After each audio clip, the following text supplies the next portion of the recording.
The GameCube has been a modder's dream over the past several years with things like this right here, an SD card mod. That way you don't have to rely on the disk drives that often break on these.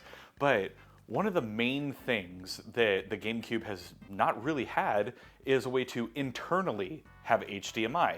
That's because everything has been external options. Well, I've had this for a while now, but I figured it's time to actually do a video. This is an internal HDMI mod for the GameCube. Hey, what's up everyone? Game Dad here, and today we are taking apart my already modded GameCube to add further mods to it with this HDMI kit. So, without further ado, let's go ahead and get this thing disassembled.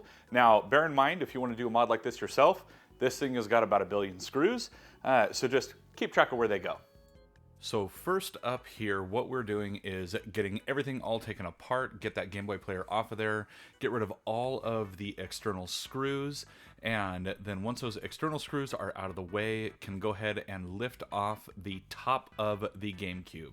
Now be sure to keep track of all of your screws so nothing gets lost, but once you are inside here, then you have several more screws that you need to take off after removing the controller port. Now with that top shell removed, we're going to go ahead and start with removing the screws for the power button, which reveals some screws underneath, and you're going to go ahead and take all of these screws off all the way around the edge. There are some near the memory card slots as well. As you can see, this is the SD card mod that I mentioned earlier in the video, so yours may look different if you still have the disk drive in there, but be sure that you are keeping track of where all the screws go because there are a lot of them. And once you get this done, it will reveal the actual motherboard, and then you have a few more screws to take off that are in the heatsink here, and that will allow you to remove the motherboard so that you can get access to the actual bottom plate underneath, the bottom part of that shield, because we have some things that we need to snip off on that bottom part.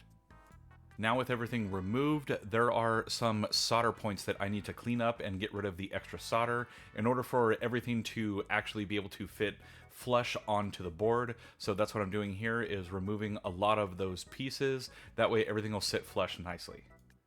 So what you're going to do here is take one of the screws from the heatsink and use one of the provided nuts that comes with this mod kit to put it back into this place, because what it's going to do is work as a guidepost for the actual mod chip later on. But in that area, we cleaned up all of the solder. We're going to go ahead and lay down our quick solder board and get it ready so that we can solder this on. And with everything soldered in, it is time to use that guidepost that we set up before to lay down our mod chip. And this is going to get it ready for some drag soldering down there at the bottom to the quick solder board. And then there's one little spot at the very top that we're just going to put a little bit of solder to help tack this into place. Now here's where we need to run a small wire for some power to the board.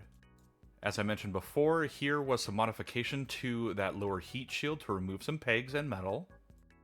And with that done, we can go ahead and put the motherboard back in place, and everything lines up super nice, even with that missing screw that we're using as a guidepost for the mod chip. And as you can see, the ribbon coming out the bottom there, that's where we cut out that extra metal from before. That way it would have a place to actually route through. Next up is just a matter of putting back the rest of all the screws in reverse order from what you did at the beginning. So go ahead and enjoy a little bit of background music and time lapse.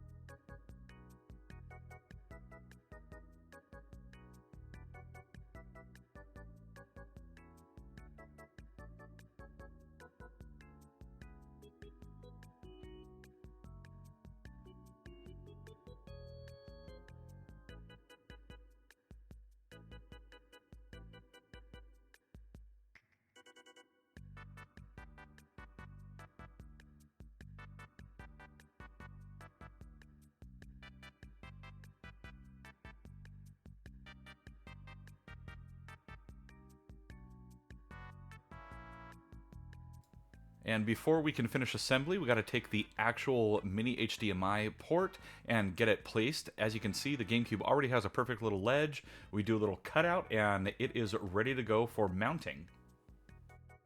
A small hole is drilled and the screw provided with the mod kit is placed in here.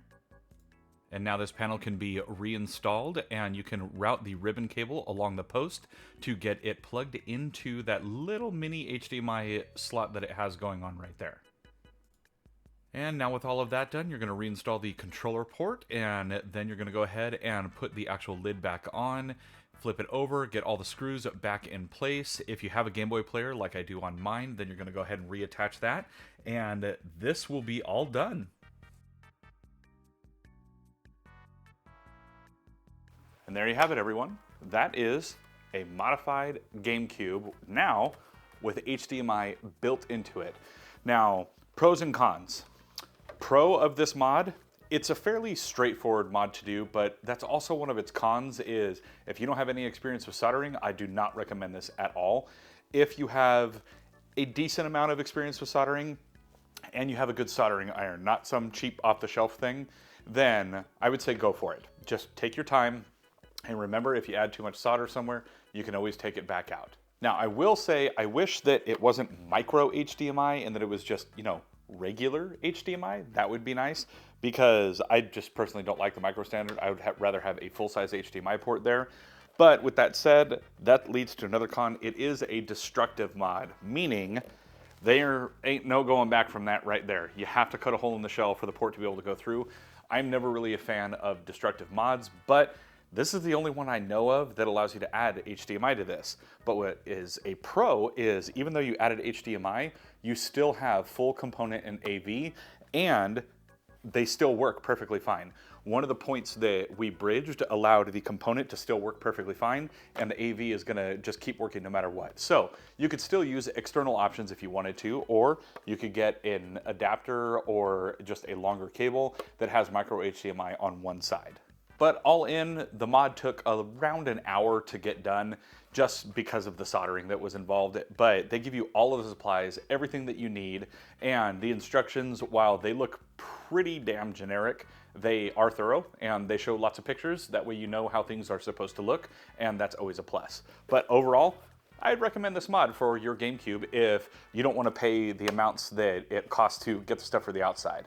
Now, whenever I initially got this mod, it cost me, I believe it was about 75 bucks. Last I saw, it's not in stock anywhere right now, but last I saw, it was more like 130 bucks. So, I mean, take that as what you will, but I know a lot of the external options that are actually good tend to cost the same or more.